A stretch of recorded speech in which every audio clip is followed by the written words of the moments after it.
சொன்னா தெளிவா சொல்லணும். அதானே சீதையை கடத்திட்டு போன விஷயம் எல்லாருக்குமே தெரியும்.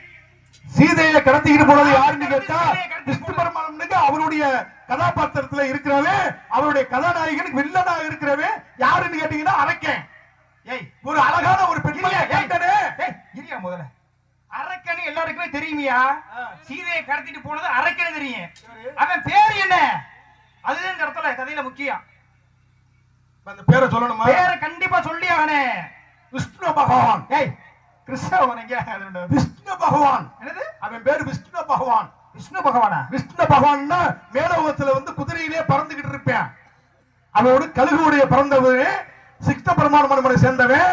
அவனுடைய அரக்கனுக்கு இரண்டாவது வப்பாட்டி மகனாக இருந்தவன். அப்ப அந்த அரக்கனா மாறுறது வந்து ஸ்தல புராணத்தை சொல்றேன். ஸ்தல புராணத்தை சொல்ல வேண்டாம், எல்லாருக்கும் புரியுற மாதிரி